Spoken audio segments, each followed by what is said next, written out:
Okay, I've been circling around the ending of season 5 Stranger Things in my previous episodes. So here's a shortened version. We all think we know how Stranger Things will end. But what if I told you the ending of Stranger Things was written 5,000 years or even longer ago, and it's been told the same way in every story since? Most people think the final chapter is about winning a war, killing the monster, defeating Vecna once and for all. But that's never how these stories actually end. Not in The Wizard of Oz, not in Star Wars, not in The Matrix, not in Good Will Hunting, not in Peter Pan, and not here.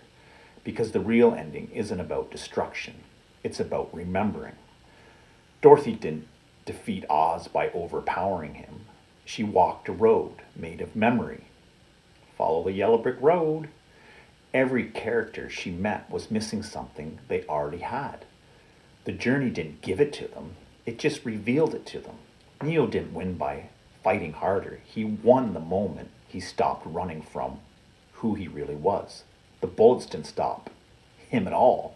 They stopped mattering to him. In Good Will Hunting, the breakthrough didn't come through from rage or intelligence. It came from one sentence that was repeated over and over again until it landed. It's not your fault. It's not your fault. And Stranger Things has been telling that exact story since episode 1. Vecna isn't the final boss. Vecna is the protector that broke. Henry didn't wake up evil. He woke up overwhelmed. Too much sensitivity, too much awareness. Nowhere safe to put it. So he did what every fractured protector does. He built a world inside of himself, a place where pain could be controlled, where exiles, children, memories, losses could be hidden away and kept safe. A fantasy prison that slowly became the upside down. That's why Hawkins matters. That's why the town feels numb. That's why the cycles repeat. The drinking, the silence, the avoidance, the escape. This isn't a cursed town. It's a traumatized one. And every main character is walking the same road back now. Hopper ran from his origin wound, the loss of his daughter, and built armor out of control and isolation. Every season strips that armor away until all that's left is grief and love. Joyce never stopped believing, not because she was strong, but because love kept her tethered when logic failed.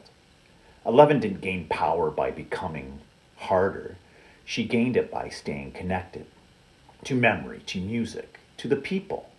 Max didn't survive by fighting Vecna either. She survived because someone refused to let her go over and over and over again.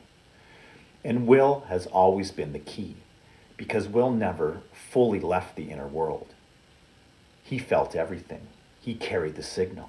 And now, in the final act, he doesn't just sense the monster, he begins to understand it. Season 5 isn't about time travel the way people think. We're not going back in time physically, we're going back psychologically, back through memory, back through origin, back to the first wound. Just like Dorothy returning home, just like Pinocchio realizing he was always real, just like Peter Pan choosing whether to grow up. The story moves inward, not outward. Doors don't lead to new places, they lead to earlier ones. That's why sacrifice matters. Bob and Eddie, for instance, the one who stayed behind so others could move forward. They aren't plot devices, they're the price of integration. Every myth demands this. Something old must be released so something whole can return. And the final confrontation won't look like victory, it will look like recognition. Vecna doesn't fail because he's overpowered. He fails because he's seen. Seen before the monster. Seen before the armor. Seen before the fracture. Just like Billy. Just like Max. Just like 11. The moment Henry remembers who he was. The moment the exile is touched instead of attacked. The upside down loses its grip. Because monsters don't survive contact with the truth. And when it's over, it doesn't end with explosions. It ends with the right side up. Ordinary life, connection, a quiet return, like the lunch pail at the end of an old movie. like going home. So here's the real question. In your own life, is there a place you refuse to go back to? A door you never opened? A memory you locked away? A monster chewing on something you won't look at? Because when you finally turn toward it, when you reach out and touch it, it doesn't destroy you. It just asks to be remembered. And that's how Stranger Things ends. Not with a war, but with integration, with the show becoming whole again. And the final chapters, especially the grand finale, will be epic. And they will land the plane that we all feel in our hearts. Peace.